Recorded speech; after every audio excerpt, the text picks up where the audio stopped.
안녕하세요. 저는 68살 오혜숙이라고 합니다. 평생을 남편과 아들 그리고 손주 뒷바라지하며 살았어요.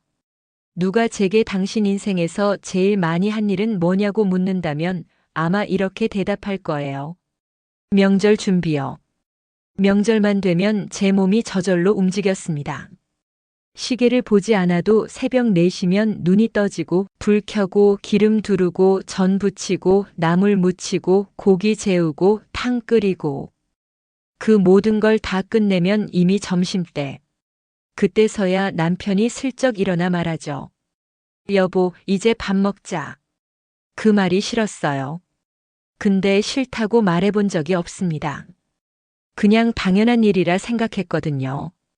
결혼 40년 단 한 번도 명절을 쉬어본 적이 없습니다. 한 번도요. 그런데 올해는 좀 달랐어요. 며느리 민정이한테서 문자가 왔거든요. 어머니, 이번 명절은 좀 쉬고 싶어요. 그 한 줄을 보는 순간 속이 확 뒤집히는 느낌이었습니다. 뭐? 쉬고 싶다고? 나도 쉬고 싶어. 그렇게 외쳤지만 그건 속으로만 했죠. 화를 내야 하는데 이상하게도 그 애가 부러웠어요. 그날 밤 혼자 주방에 앉아서 그 문자를 계속 봤습니다. 그 애는 단 한 줄로 자신을 지켜냈는데 나는 40년 동안 한마디도 못했구나 싶었습니다. 그게 갑자기 너무 서러웠어요. 명절 당일 새벽 또 전을 부치고 있었어요. 기름 냄새가 코끝에 찌르고 프라이팬 위에서 지글지글 소리가 나는데 손이 멈췄습니다. 눈물이 뚝 떨어져서 기름이 튀었죠. 그때 깨달았습니다. 이제 더는 못하겠다. 내가 평생 해온 게 가족 사랑인 줄 알았는데 사실은 나 자신을 버린 일이었구나. 그래서 그날 새벽 앞치마를 벗었습니다. 식탁 위에 던져놓고 가방에 옷 몇 벌 챙겼습니다. 어디로 갈지 모르겠는데 그냥 나가야겠다 싶었어요. 조용히 현관문을 열었죠. 그리고 정말 나왔습니다. 명절 아침 남편도 아들도 며느리도 모르는 사이에 시어머니가 집을 나왔습니다. 도망친 거예요. 그게 제 인생 첫 반항이었습니다. 사람들은 보통 며느리가 도망친다 그러죠. 근데 이번엔 달랐어요. 명절에 도망친 건 며느리가 아니라 나였습니다. 그날도 여느 때의 명절과 똑같았습니다. 부엌시계 초침 소리도 전 부치는 냄새도 남편의 기침 소리도 매년 같은 전쟁이었습니다. 전쟁터의 무기 대신 프라이팬과 국자, 고무장갑이 제 손에 들려 있었습니다. 전날부터 재료 손질하고 새벽엔 불을 켰습니다. 남편은 누워서 리모컨 들고 뉴스만 봤습니다. 여보, 탕은 했어? 그 한마디면 제 하루가 시작됐습니다. 그때마다 속으로 생각했습니다. 그래, 이번에도 나 혼자 하면 되지. 그래도 누가 시킨 건 아니었습니다. 누구보다도 제가 먼저 움직였으니까요.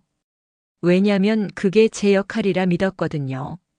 시어머니는 제 사상 지키는 사람이다.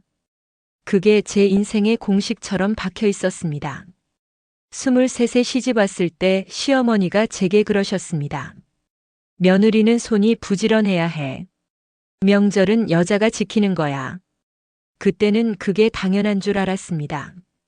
그래서 열심히 배우고 따라했습니다. 시어머니 옆에서 전 부치는 법 배우고 나물 무치는 순서 외우고 제사상 차리는 규칙도 익혔습니다. 한 번은 파전을 너무 두껍게 부쳤다가 시어머니한테 혼났습니다. 이렇게 두꺼우면 조상님이 드시겠어? 얇게 해야지. 그날 밤 혼자 울면서 다시 부쳤습니다.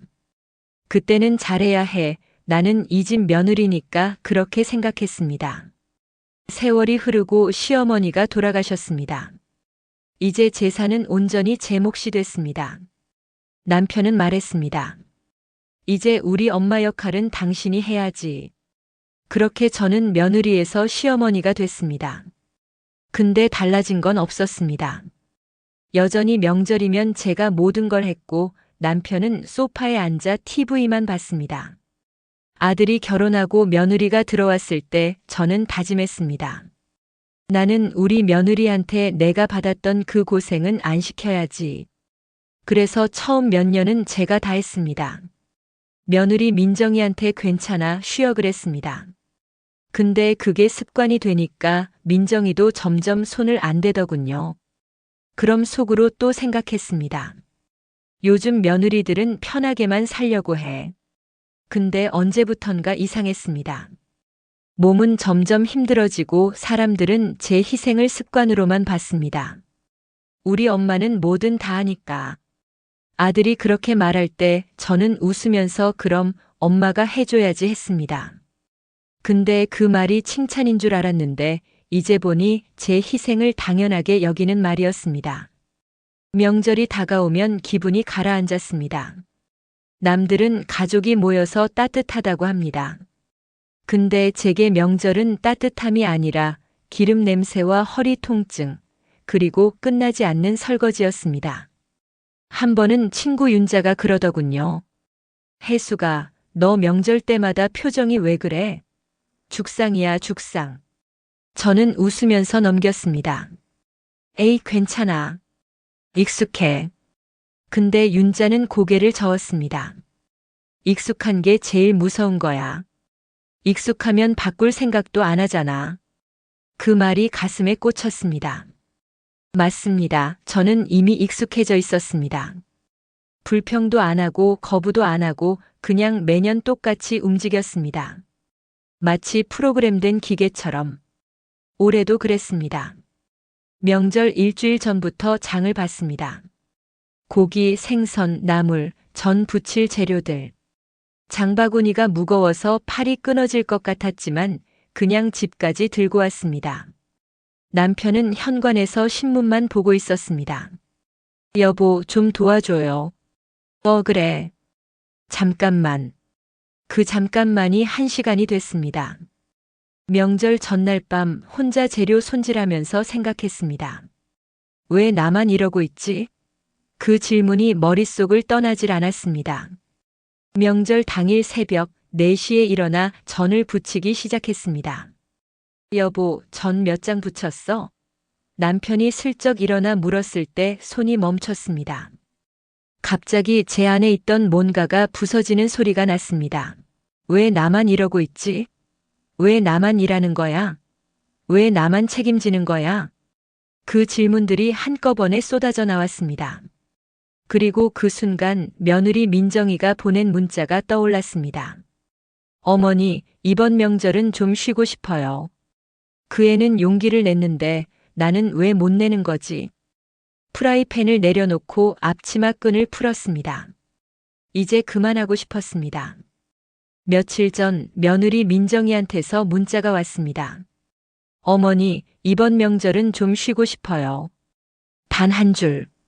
그 문장이 제 평생 쌓인 인내를 건드렸습니다. 처음엔 속이 부글부글 끓었습니다. 요즘 며느리들은 왜 이렇게 버릇이 없어? 그랬습니다.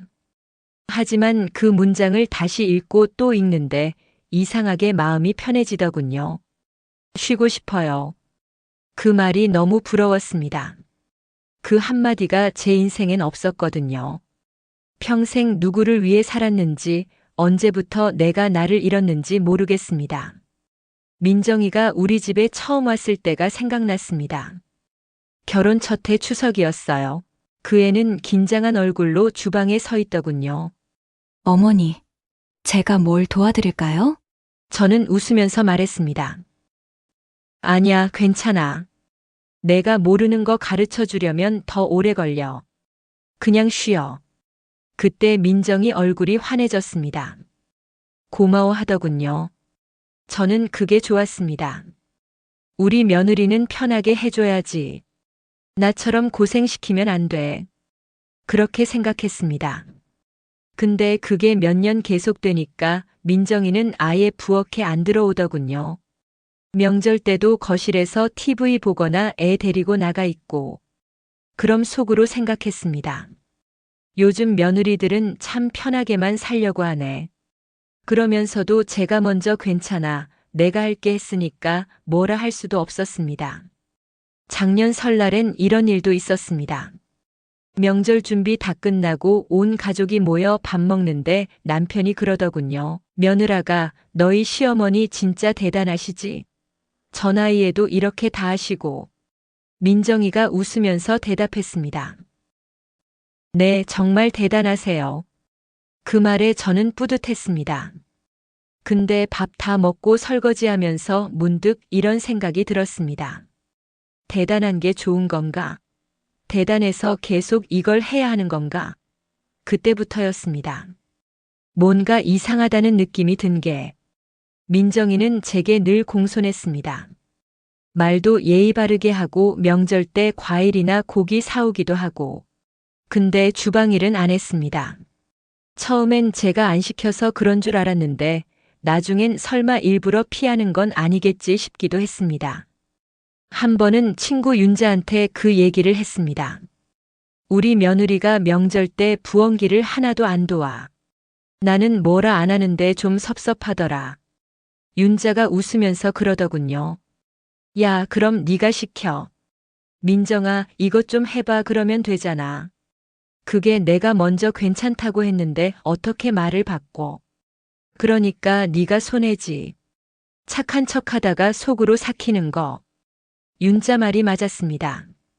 저는 제 입으로 괜찮아라고 해놓고 속으로는 좀 도와주지 했던 겁니다. 그게 모순이란 걸 알면서도 바꾸질 못했습니다. 그러다 이번 추석 일주일 전쯤 민정이한테서 그 문자가 온 겁니다. 어머니, 이번 명절은 좀 쉬고 싶어요. 문자를 받고 한참을 멍하니 있었습니다. 남편한테 보여줬습니다. 여보, 이거 봐. 민정이가 이번 추석에 안 온대. 남편은 신문 보다 말고 잠깐 쳐다보더니 한마디 했습니다. 요즘 며느리들은 참 버릇이 없어. 명절에 시댁도 안 온다니. 그 말에 저는 아무 말도 안 했습니다. 근데 속으로는 달랐습니다. 버릇없는 게 아니라 용감한 거 아닐까? 그날 밤 혼자 주방에 앉아서 그 문자를 계속 읽었습니다. 쉬고 싶어요. 민정이는 단 한 줄로 자기 한계를 말했습니다. 미안하다는 말도 없이 변명도 없이 그냥 솔직하게 쉬고 싶어요. 저는 평생 그 말을 한 번도 못 해봤습니다. 결혼하고 40년 동안 명절마다 아파도 허리가 끊어져도 손가락에 화상을 입어도 쉬고 싶다는 말을 입 밖에 낸 적이 없습니다. 왜냐면 그게 나쁜 말이라고 배웠거든요. 여자는 참아야 해 힘들어도 내색하면 안 돼. 그게 제가 배운 전부였습니다. 근데 민정이는 달랐습니다. 그 애는 참지 않았습니다. 힘들면 힘들다고 했습니다. 그게 부러웠습니다. 남편은 늘 말했습니다. 여자는 가족 위에 사는 거지. 그 말이 정답이라 믿고 살았는데 이젠 모르겠습니다. 그 가족 안에 나는 없었으니까요. 가족을 위해 산다는 게 나를 지운다는 뜻은 아니지 않습니까? 명절 전날 밤 전부치기 준비하다가 멈췄습니다. 기름 소리만 들리는데 손이 떨렸습니다. 내가 왜 이러지? 처음엔 나의 탓이라 생각했습니다. 근데 아니었습니다. 그건 한계였습니다. 며느리의 문자 한 통이 제 마음속 잠자던 나를 깨웠습니다. 나도 쉬고 싶다. 그 생각이 머릿속을 맴돌다가 어느새 결심으로 바뀌었습니다. 이번 명절엔 나도 도망치자. 추석 아침 새벽 4시 눈이 떠졌습니다. 어젯밤 도망치자 결심했는데 몸은 습관대로 움직였습니다. 40년 동안 이맘때면 일어났으니까요. 정신을 차려보니 벌써 부엌에 서 있었습니다. 손이 먼저 움직였습니다. 불을 켜고 기름을 붓고 반죽을 떠서 프라이팬에 올렸습니다. 지글지글 소리가 들렸습니다. 그때 문득 정신이 들었습니다. 나 지금 뭐 하는 거지? 손을 멈추고 프라이팬을 내려다봤습니다. 호박전이 노릇하게 익어가고 있었습니다. 분명 어제 도망치기로 했잖아. 근데 왜 또 이러고 있어? 허탈한 웃음이 났습니다. 결심은 했는데 몸이 기억하고 있었던 겁니다. 40년 동안 반복한 습관이 생각보다 훨씬 강했습니다. 프라이팬을 내려놓고 방으로 갔습니다. 거울에 비친 제 얼굴을 봤습니다. 머리는 헝클어져 있고 얼굴엔 피곤이 가득했습니다. 언제부터 이렇게 늙었을까요? 기름 냄새가 코끝에 닿는데 그 냄새가 역하게 느껴졌습니다. 한숨이 나왔습니다. 이게 뭐라고 이렇게까지 해야 하나? 문득 20살 때가 생각났습니다. 그때 저는 꿈이 많았습니다. 대학 가서 공부하고 싶었고 친구들이랑 여행도 가고 싶었습니다. 근데 집안 형편이 어려워서 고등학교만 졸업하고 취직했습니다. 그러다 23세 결혼했습니다. 중매로 만난 남편은 점잖아 보였습니다. 초등학교 선생님이었고 앞으로 교장까지 될 거라고 했습니다. 부모님은 좋은 집안이다. 가서 잘 살아라 그러셨습니다. 시댁에 처음 갔을 때가 생각납니다. 시어머니가 저를 보더니 이렇게 말씀하셨습니다. 우리 집은 제사가 많아. 며느리가 부지런해야 해. 그때 저는 네, 열심히 하겠습니다 했습니다. 그게 시작이었습니다. 첫 명절 때 시어머니 옆에서 전 부치는 법을 배웠습니다. 반죽은 이렇게 묽게 해야 전이 얇아져. 기름은 팔팔 끓을 때 부어야 바삭해. 하나하나 배웠습니다. 근데 잘못하면 바로 혼났습니다. 이렇게 두껍게 부치면 어떡해. 다시 해. 그날 밤 혼자 부엌에서 울면서 전을 다시 부쳤습니다. 손가락에 화상도 입었는데 참았습니다. 시집살이가 원래 이런 거겠지. 잘 배워야지. 그렇게 몇 년을 배우고 익혔습니다. 시어머니가 만족할 때까지요. 시어머니가 돌아가신 후 남편이 제게 말했습니다. 이제 우리 엄마 역할은 당신이 해야 해. 저는 고개를 끄덕였습니다. 네, 제가 할게요. 그때부터 명절은 온전히 제 몫이 됐습니다. 처음엔 뿌듯했습니다. 내가 이 집을 지키는 거구나. 그렇게 생각했습니다. 근데 해가 갈수록 힘들어졌습니다. 허리는 아프고 손목은 시큰거리고 다리는 붓고 그래도 쉴 수가 없었습니다. 남편은 도와주지 않았습니다. 나는 바깥일 하는 사람이야. 집안일은 당신이 하는 거지. 아들도 마찬가지였습니다. 명절 때 오면 소파에 누워서 TV만 봤습니다. 한 번은 제가 허리가 너무 아파서 아들한테 부탁했습니다. 준호야, 엄마 허리가 아파서 그런데 상 좀 차려줄래? 아들이 귀찮다는 표정으로 일어나더니 그릇 몇 개만 대충 올려놓고는 다시 소파로 갔습니다. 그 모습 보면서 내가 아들을 잘못 키웠구나 싶었습니다. 며느리 민정이가 들어왔을 때 저는 다짐했습니다. 우리 며느리는 편하게 해줘야지. 나처럼 고생시키면 안 돼. 그래서 괜찮아, 쉬어. 내가 할게 했습니다. 근데 그게 계속되니까 민정이도 당연하게 여기더군요. 그러다 이번에 민정이한테서 쉬고 싶어요. 문자가 왔고 저는 어제 밤 나도 도망치자 결심했습니다. 근데 오늘 새벽 몸은 또 습관대로 움직인 겁니다. 식탁 위엔 명절 준비를 하기 위해 꺼내놓은 것들로 가득했습니다. 그 순간 확 정신이 들었습니다. 아니야. 이제 그만해야 해. 앞치마를 확 벗었습니다. 식탁 위에 던져놓고 프라이팬 불도 껐습니다. 반쯤 익은 전은 그냥 뒀습니다. 방으로 가서 가방을 꺼냈습니다. 옷 몇 벌, 지갑 하나, 폰 하나 넣었습니다. 남편은 여전히 자고 있었고 코 고는 소리만 들렸습니다. 아무도 저를 신경 쓰지 않았습니다. 가방을 들고 현관문 앞에 섰습니다. 잠깐 멈칫했습니다. 진짜 나가도 되나? 제 사상은 어떡하지? 남편이 깨면 뭐라고 할까? 온갖 생각이 머릿속을 스쳤습니다. 근데 그때 거실 시계를 봤습니다. 새벽 5시 반. 40년 동안 나는 이 시간에 깨서 움직였어. 근데 오늘은 다르게 움직이는 거야. 그 생각이 들자 마음이 편해졌습니다. 조용히 문을 열었습니다.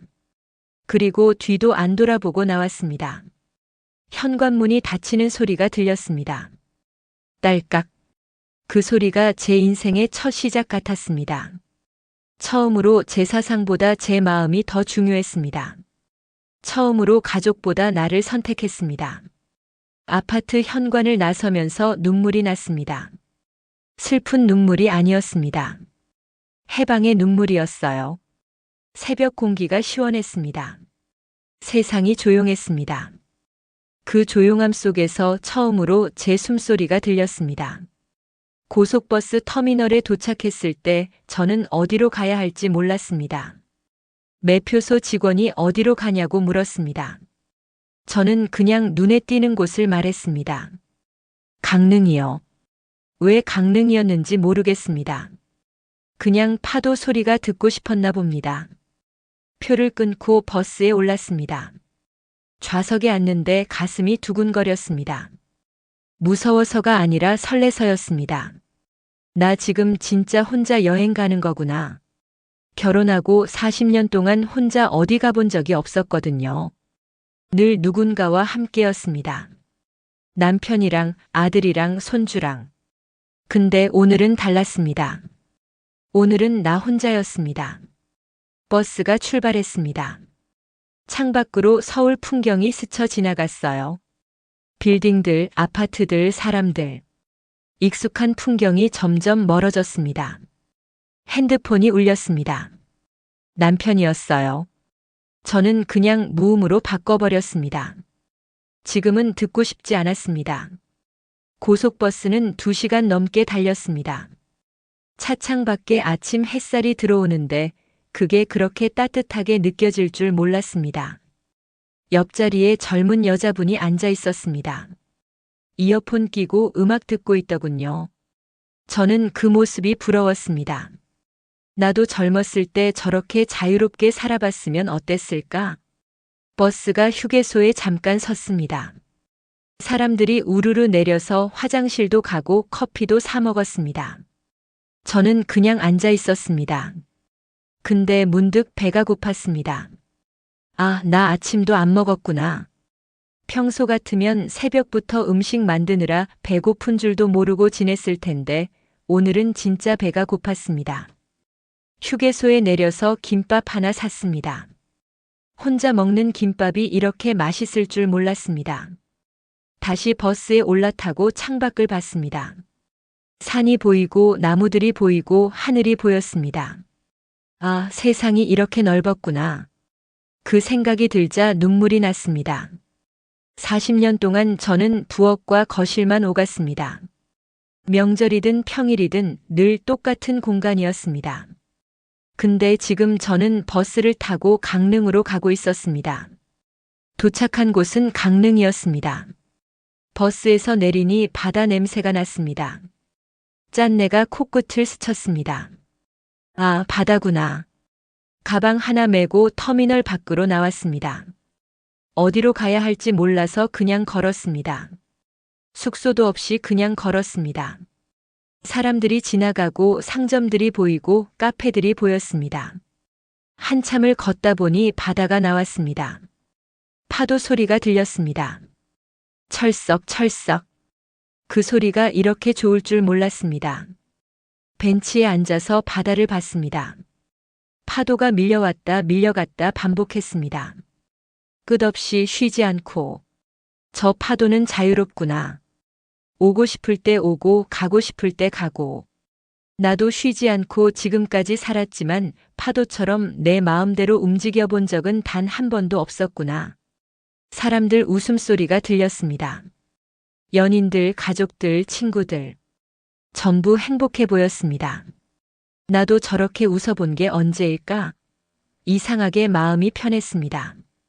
아무도 저를 모르는 이곳에서 누구의 아내도 누구의 엄마도 누구의 시어머니도 아니었습니다. 그냥 오해숙이었습니다. 커피 한 잔 사서 바다 앞 벤치에 앉았습니다. 따뜻한 종이컵을 손에 쥐고 파도를 봤습니다. 그때 익숙한 얼굴이 보였습니다. 청바지 입고 혼자 모래사장을 걷고 있는 여자. 세상에 우리 며느리 민정이었습니다. 눈이 마주쳤습니다. 둘 다 얼음처럼 굳었습니다. 민정이도 저를 봤습니다. 눈이 커졌습니다. 한참을 멍하니 서 있다가 같이 웃음이 터졌습니다.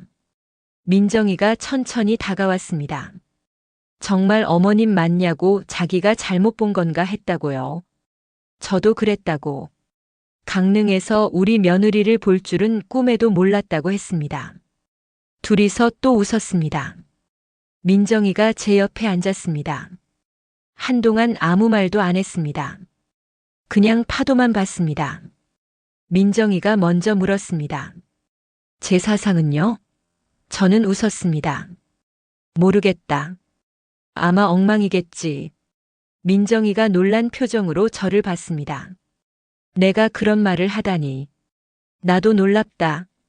근데 이상하게 후회는 안 된다. 민정이가 고개를 끄덕였습니다. 자기도 그렇다고요. 처음엔 죄책감이 엄청났는데 여기 오니까 숨이 쉬어진다고요. 그 말에 제 가슴이 뭉클했습니다. 그래, 우리 둘 다 숨 쉬러 온 거구나. 민정이가 물었습니다.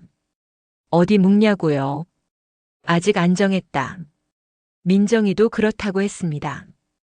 둘이서 또 웃었습니다. 그날 민정이랑 같이 숙소를 잡았습니다. 작은 게스트하우스였는데 바다가 보이는 방이었습니다. 짐을 풀고 둘이서 바다로 나갔습니다. 해가 지고 있었습니다. 노을이 바다를 붉게 물들이고 있었습니다. 민정이가 말했습니다. 우리 진짜 도망친 거예요? 그런가 보다. 후회 안 하세요? 저는 고개를 저었습니다. 아니, 오히려 이제야 살 것 같다. 민정이가 제 손을 잡았습니다. 따뜻했습니다. 그 순간 저는 알았습니다. 우리 둘은 적이 아니라는 것을요. 우리는 같은 고통을 겪은 같은 편이었어요. 해가 지고 배가 고파서 우리는 근처에 있는 작은 해산물 식당에서 저녁을 먹기로 했습니다. 메뉴판을 보는데 이상했습니다. 평소 같으면 제가 뭘 먹을까 물어봤을 텐데 오늘은 민정이가 먼저 물었습니다. 뭐 드시고 싶으세요?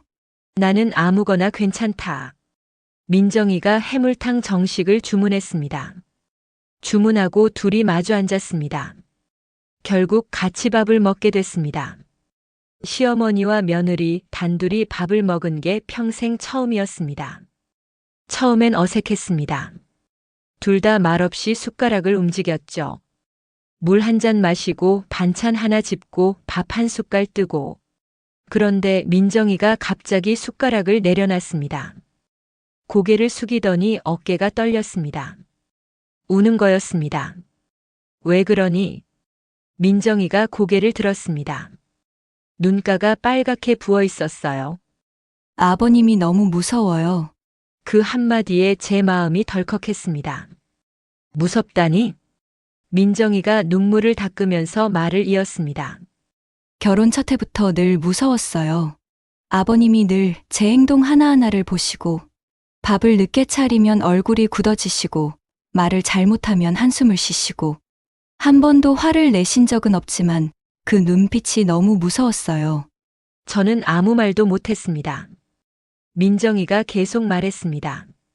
명절 때마다 부엌에 안 들어가는 거 사실은 어머님께 너무 죄송했어요.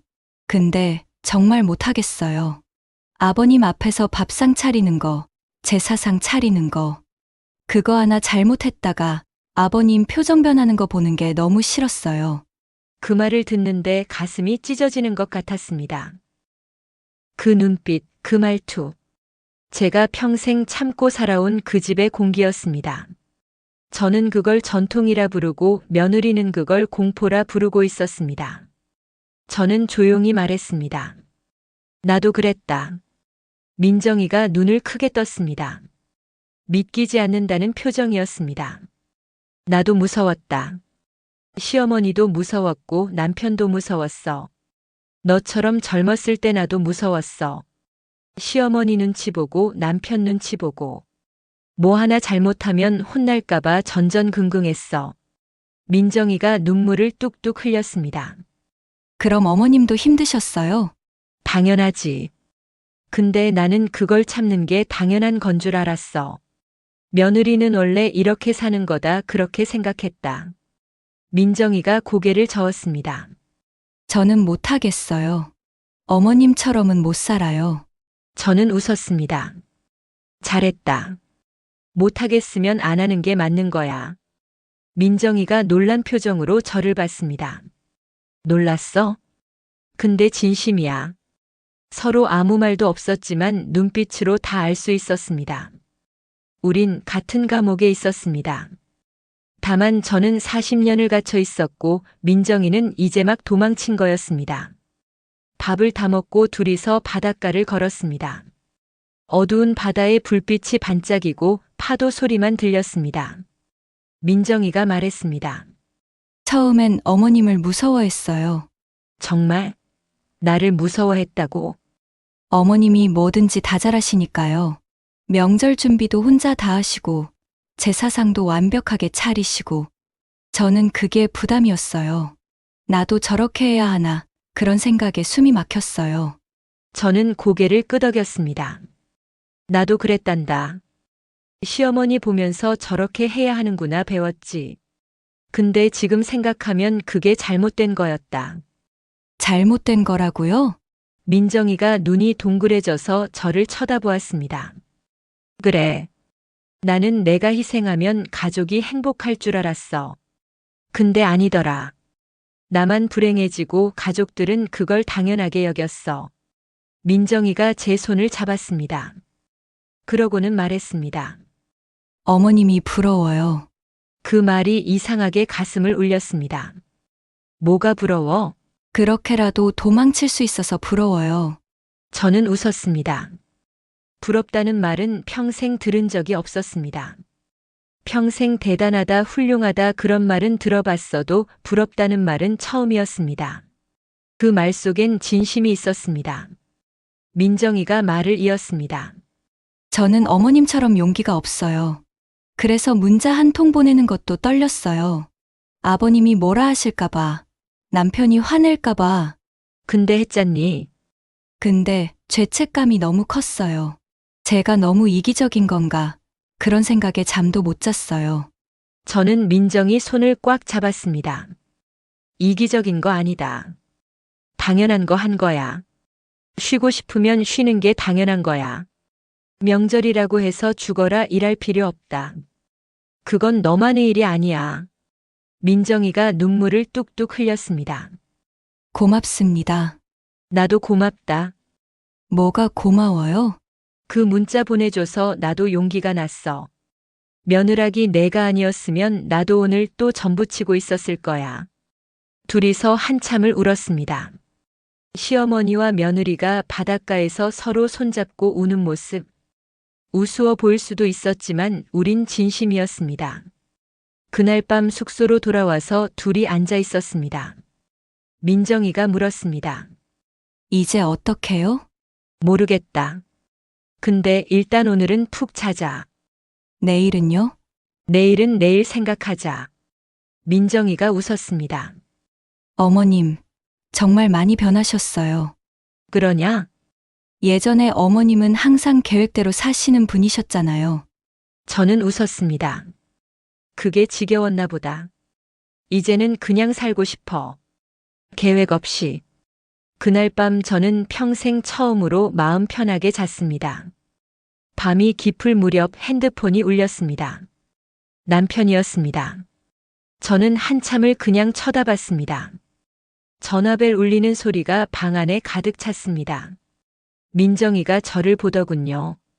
괜찮냐는 표정이었습니다. 저는 숨을 깊이 들이쉬고 전화를 받았습니다. 남편 목소리에 분노가 가득했습니다. 지금 어디야? 제사상 다 차려놨는데 도대체 어디야? 저는 침착하게 말했습니다. 강릉이야. 뭐? 강릉? 미친 거 아니야? 명절 제사 준비해야 되는데 강릉이라니? 저는 조용히 말했습니다. 제사상 차렸으면 그냥 하세요. 남편은 잠시 할 말을 잃은 것 같았습니다. 뭐라고? 이 사람이 진짜?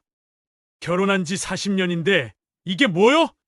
집안일 하는 게 여자 역할 아니야? 그 말에 웃음이 났습니다. 40년 동안 내가 뭘 했는지 알아? 새벽 4시에 일어나서 밤 12시까지 쉬지도 못하고 앉지도 못하고 일했어. 그게 40년이었다고. 그래도 그게 여자 할 일 아니야? 우리 어머니도 그렇게 하셨어. 맞아. 어머님도 그렇게 하셨지. 그래서 돌아가시기 전에 얼마나 힘들어 하셨는지 알아? 시어머니가 돌아가시기 한 달 전에 제게 그러셨습니다. 혜수가, 너는 나처럼 살지 마라. 명절이 지긋지긋하다고요. 그때는 그 말이 무슨 뜻인지 몰랐습니다. 근데 이제 알겠습니다. 남편이 소리쳤습니다. 당장 돌아와. 나 혼자 어떻게 해? 저는 조용히 말했습니다. 40년 동안 나 혼자 했어. 당신도 한 번쯤은 해봐. 제정신이야? 저는 웃었습니다. 응, 이제야 제정신이야. 남편이 할 말을 잃었습니다. 한참 동안 침묵이 흘렀습니다. 그러다 목소리를 바꿔서 묻더군요. 내가 뭘 잘못했니? 잘못한 게 아니라 안 한 거야. 40년 동안 단 한 번도 부엌에 안 들어왔어. 단 한 번도 설거지 안 했고, 단 한 번도 수고했다는 말 안 했어. 그건 남자니까 그런 거 아니야. 남자는 집안일 안 해도 되는 거야? 그럼 여자는 뭐야? 집안일 하는 기계야? 남편은 대답을 못했습니다. 저는 말을 이었습니다. 이제 지쳤어. 명절마다 죽어라 일하고 아무도 고맙다는 말도 안 하고. 당신은 소파에 앉아서 TV만 보고 아들은 모른 척하고. 그게 40년이었다고요. 그래도 가족인데 어쩌냐. 가족이면 다야? 가족이면 한 사람만 희생해도 되는 거야? 남편은 아무 말도 못했습니다. 저는 숨을 깊이 들이쉬고 말했습니다. 이번 명절은 쉴 거야. 제사 지내고 싶으면 알아서 해. 나는 안 해. 그리고 앞으로도 명절마다 이럴 거야. 하고 싶으면 하고 하기 싫으면 안 할 거라고. 더는 당신 눈치 안 본다고. 그 한마디에 제 인생이 달라졌습니다. 남편이 뭐라 소리쳤지만 저는 그냥 전화를 끊었습니다. 전화기를 내려놓는데 손이 떨렸습니다. 무서워서가 아니라 후련해서였습니다. 파도 소리가 유난히 크게 들렸습니다. 그 소리 속에서 저는 처음으로 나라는 이름을 들었습니다. 민정이가 제 옆에 앉았습니다. 어머님, 괜찮으세요? 저는 고개를 끄덕였습니다. 괜찮은 정도가 아니라 너무 시원하다. 그날 밤 저는 평생 처음으로 속이 시원했습니다. 40년 동안 삼켰던 말들이 다 나온 것 같았습니다. 핸드폰이 또 울렸습니다. 이번엔 아들이었습니다. 받을까 말까 고민하다가 받았습니다. 아들도 똑같았습니다. 지금 어디냐고 아버지 난리 났다고 제정신이냐고요. 저는 조용히 말했습니다. 준호야, 너 명절 때 엄마가 뭐 하는지 아니? 집안일 하시지 않냐고 대답하더군요. 그래, 집안일. 근데 그게 얼마나 힘든 일인지 아니? 아들은 아무 말도 못했습니다. 엄마는 새벽 4시에 일어나서 밤까지 일해. 밥 먹을 시간도 없어. 근데 너는 뭘 했니? 아들은 회사 일 때문에 바빴다고 했습니다. 바쁘면 명절 때 집에 오지 마라. 와서 소파에 누워만 있을 거면 차라리 오지 마. 엄마 이제 지쳤다. 너희 다 키워놨는데 이제 엄마 좀 쉬자. 그리고 민정이한테 미안하다고 해라. 엄마가 너를 잘못 키웠다. 아내 뒷바라지만 받는 남자로 잘못 키웠어. 아들이 할 말을 잃었습니다. 저는 전화를 끊었습니다. 핸드폰을 끄고 창밖을 봤습니다. 어두운 바다가 보였어요. 파도가 계속 밀려왔다 밀려갔습니다. 민정이가 물었습니다. 어머님, 후회 안 하세요? 저는 고개를 저었습니다. 전혀 안 해. 오히려 왜 진작 이러지 못했나 싶어. 그날 밤 저는 평생 처음으로 가슴이 뻥 뚫린 기분이었습니다. 40년 동안 억눌렀던 감정들이 다 터져 나온 것 같았습니다. 창밖을 보면서 생각했습니다. 나 이제 어떻게 되는 걸까? 근데 이상하게 무섭지 않았습니다. 오히려 기대됐습니다. 내일은 또 어떤 일이 생길까? 나는 또 어떤 결정을 내릴까? 그게 두렵지 않고 설레었습니다. 민정이가 물었습니다. 어머님, 조상님이 화내시면 어쩌죠? 저는 웃었습니다. 조상님도 이해하실 거다. 조상님도 사람이셨잖아. 힘들면 쉬고 싶은 게 당연하지. 조상님이 진짜 우리를 사랑하신다면 우리가 행복한 걸 원하실 거야. 우리가 죽어라 일하는 걸 원하시진 않으셨을 거야. 둘이서 한참을 바다를 봤습니다. 파도 소리만 들렸습니다. 그 소리가 이렇게 평화로울 줄 몰랐습니다. 다음 날 아침 눈을 떴을 때 햇살이 방 안으로 쏟아지고 있었습니다. 창문을 열었더니 바다가 반짝이고 있었습니다. 평생 이런 아침을 맞아본 적이 없었습니다. 명절 아침이면 늘 어두운 새벽부터 부엌에 서 있었으니까요. 민정이도 일어나서 같이 밖으로 나갔습니다. 아침 바다는 고요했습니다. 파도 소리만 들리고 사람도 별로 없었죠. 걷다가 편의점에 들렀는데 민정이가 캔맥주 2개를 집더군요. 아침부터 맥주라니. 저는 웃음이 났습니다. 평생 맥주 한 번 제대로 마셔본 적 없었거든요. 남편은 술은 남자들끼리 마시는 거라고 했으니까요. 모래사장에 앉아서 캔을 땄습니다. 치직 소리가 나면서 시원한 김이 올라왔습니다. 한 모금 마셨는데 쓰고 쌉싸래했지만 기분이 좋았습니다. 바다 보면서 맥주 마시는 게 이렇게 평화로울 줄 몰랐습니다. 민정이가 어젯밤 꿈 얘기를 하더군요. 시아버지가 혼자 제사상 차리는데 엉망진창이었다고요. 둘이서 웃었습니다. 정말 그럴 것 같았거든요. 우리 남편도 평생 한 번도 제사상 안 차려봤으니까요. 한참을 바다를 보다가 민정이가 갑자기 일어나더니 뭔가 하고 싶은 게 있다고 했습니다. 어머님, 우리 절해요. 조상님한테 하는 절 말고 우리 자신한테 하는 절이요. 평생 남한테만 절했으니까 이제는 우리한테 절해요, 어머님. 그 말에 저는 가슴이 뭉클했습니다. 맞습니다. 저는 평생 조상님한테, 시부모님한테만 절했습니다. 정작 나 자신을 소중하고 귀하게 여기지는 못했습니다. 우린 나란히 서서 바다를 봤습니다. 햇살이 바다를 비추고 파도가 우리 발밑으로 밀려왔습니다. 그리고 천천히 허리를 굽혔습니다. 제사 때처럼 정성스럽게 무릎을 꿇었죠. 근데 이번엔 달랐습니다. 조상님을 위한 절이 아니라 나를 위한 절이었습니다. 절을 하면서 속으로 말했습니다. 수고했다, 혜수가. 눈물이 쏟아졌습니다. 40년 동안 한 번도 스스로에게 해주지 못한 말이었거든요. 늘 더 잘해야 한다고만 생각했지 수고했다고는 한 번도 안 했습니다. 혜수가 정말 수고 많았어. 평생 가족 위해서 살았잖아.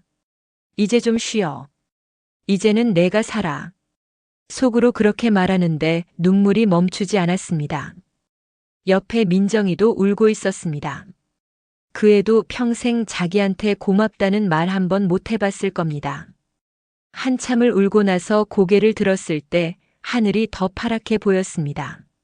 민정이가 제 손을 잡더군요. 손이 따뜻했습니다. 저는 그때 알았습니다.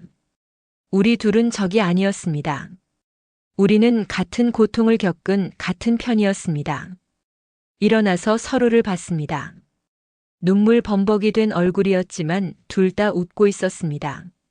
민정이가 사진을 찍자고 해서 둘이 나란히 섰습니다. 사진 속 우리는 환하게 웃고 있었습니다. 눈물 자국이 남아 있었지만 정말 행복해 보였습니다. 40년 동안 한 번도 보지 못한 제 얼굴이었습니다. 민정이가 내년에도 이렇게 하자고 했습니다. 명절마다 우리 둘이 여행 와서 우리한테 절하자고요. 저는 그게 너무 좋았습니다. 조상님을 위한 제사가 아니라 우리 자신을 위한 제사. 바다 앞에서 절하고 서로에게 수고했다고 말하는 것. 그게 우리의 새로운 명절이 되는 겁니다. 바람이 불었습니다. 바닷바람이 우리 머리카락을 날렸습니다. 짠내가 났지만 그게 좋았습니다. 이 순간이, 이 자유가 너무 좋았습니다. 이제서야 진짜 내가 보였습니다. 68년을 살았는데 오늘 처음으로 오해숙이라는 사람을 만난 것 같았습니다. 파도가 우리 발을 적셨습니다. 차가웠지만 시원했습니다. 민정이랑 손잡고 한참을 바다를 걸었습니다. 아무 말도 안 했지만 마음이 통했습니다. 우리 둘 다 알고 있었습니다. 이제 우리 인생은 달라질 거라는 걸요. 그날 바닷가에서 저는 평생 처음으로 제 자신을 안아주었습니다. 40년 동안 가족을 안아주고 위로했지만 정작 저 자신은 한 번도 안아준 적이 없었습니다. 근데 오늘은 달랐습니다. 오늘은 제가 저를 안아주었습니다. 민정이도 그랬을 겁니다. 그 애도 평생 처음으로 자기 자신을 용서하고 안아준 날이었을 겁니다. 우리는 서로의 거울이 되어 주었습니다. 그날 우리는 새로운 약속을 했습니다. 명절마다 도망쳐서 우리한테 절하기. 조상님께 드리던 그 정성을 이제는 우리 자신에게 드리기로요. 그게 우리만의 작은 혁명이었습니다. 강릉에서 이틀을 보내고 집으로 돌아왔습니다. 현관문을 열고 들어서는데 가슴이 두근거렸습니다.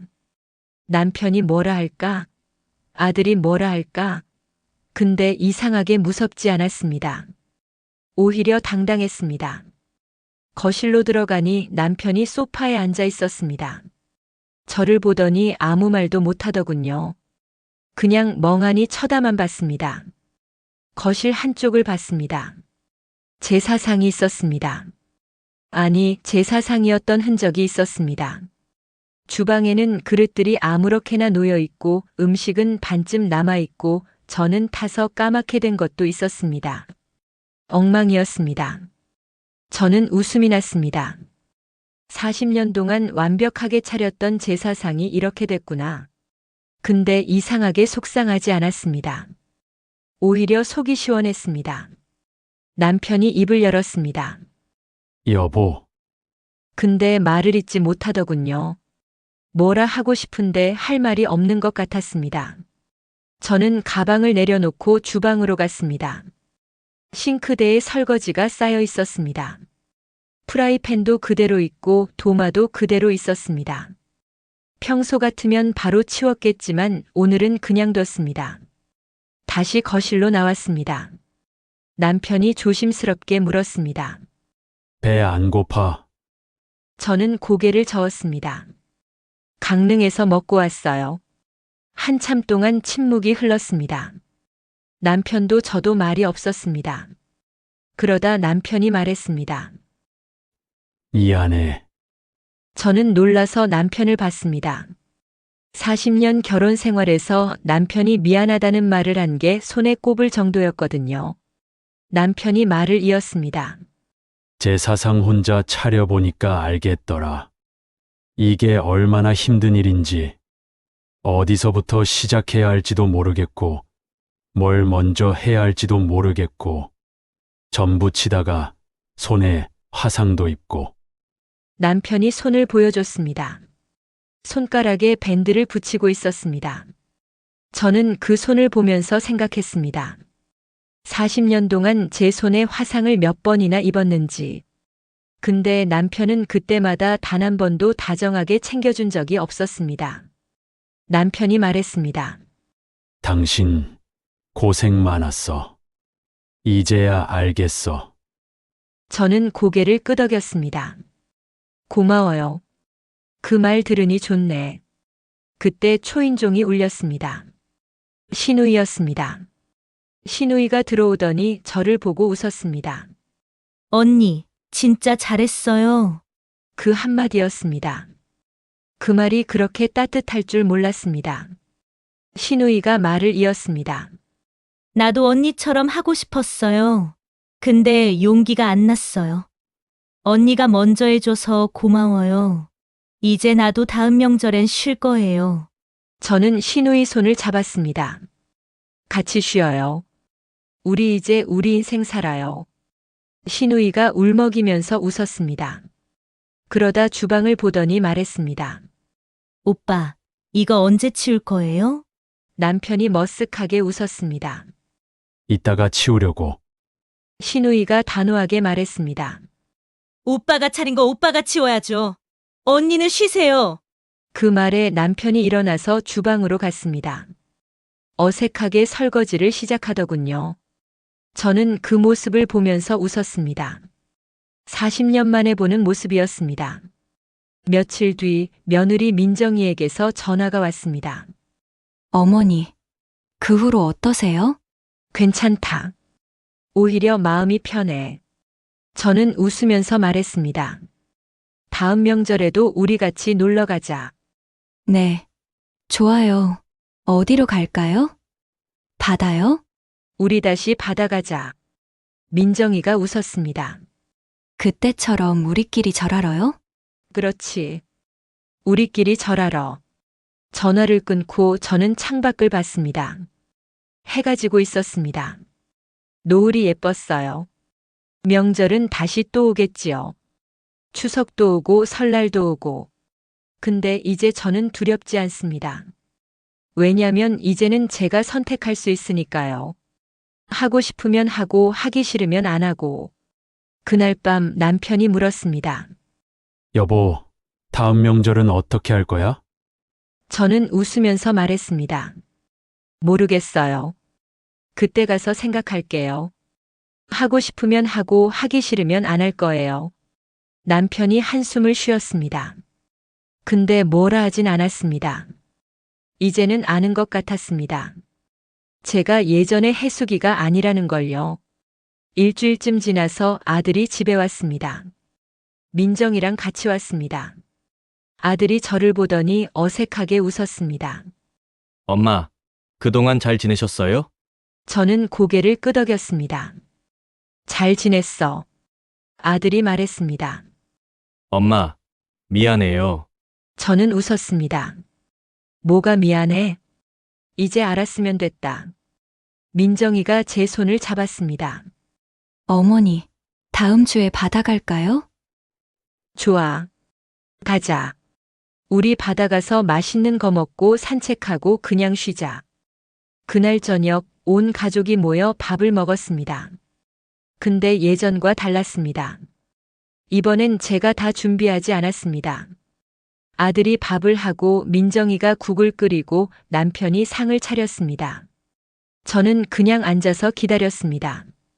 밥을 먹으면서 생각했습니다. 이게 가족이구나. 한 사람이 다 하는 게 아니라 다 같이 하는 게 가족이구나. 밥을 다 먹고 아들이 설거지를 했습니다. 민정이가 거들고 저는 거실에 앉아서 TV를 봤습니다. 이런 날도 있구나. 이런 가족도 있구나. 이제 명절이 다가와도 저는 주방이 아니라 바다를 먼저 떠올릴 겁니다. 전 부치는 냄새가 아니라 파도 소리를 먼저 떠올릴 겁니다. 그리고 가끔은 혼자 거울 앞에 서서 절을 할 겁니다. 조상님한테가 아니라 저 자신한테요. 수고했다고 잘했다고 이제는 내가 행복하게 잘 살라고. 저는 오해숙입니다. 68년을 살았지만 진짜 제 인생은 이제 시작입니다. 명절은 여전히 옵니다. TV에서는 명절 특집 방송이 흘러나오고 마트엔 송편이 쌓이고 사람들은 또 전을 부칩니다.